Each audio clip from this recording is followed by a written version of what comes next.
Yeah, I mean, maybe music, but the lyrics too?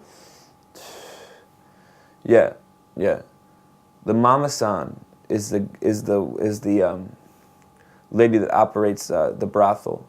You know, she doesn't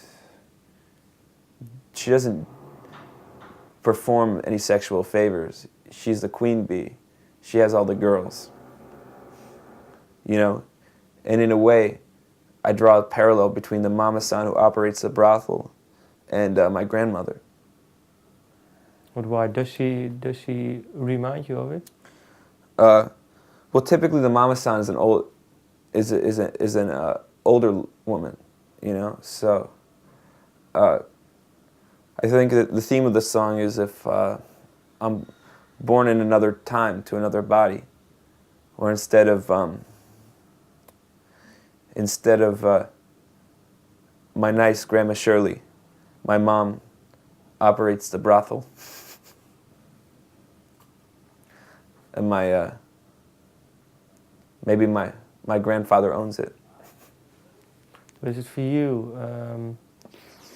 Because we've spoken in our previous interview. We've also spoken about being born into the wrong age. Does it change that feeling, or?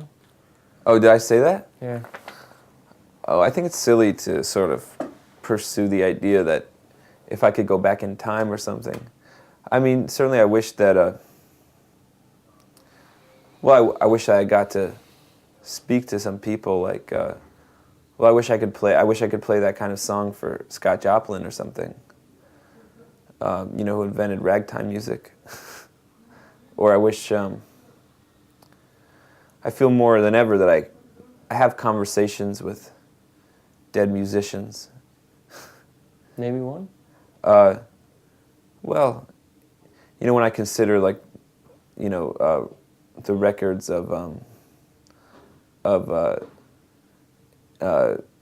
Mississippi John Hurt, or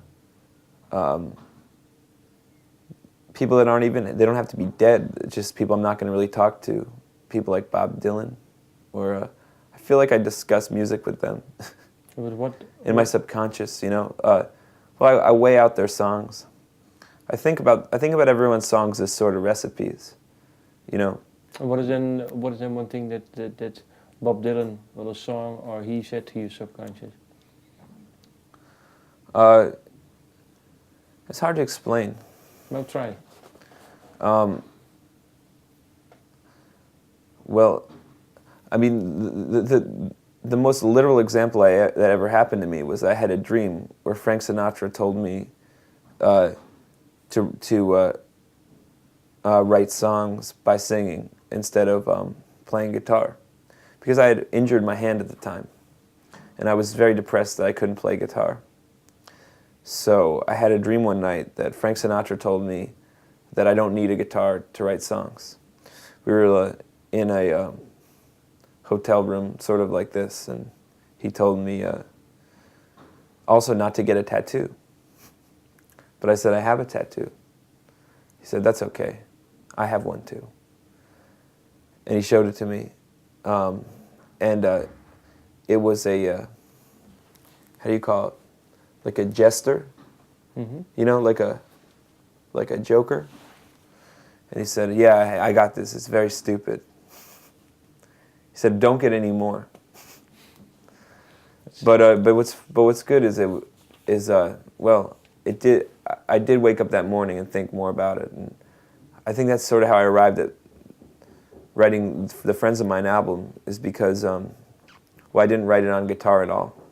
It freed me up because I think my imagination is greater than my ability to play guitar. And the less I can focus on playing guitar, the more I can come up with the creative song. I totally agree.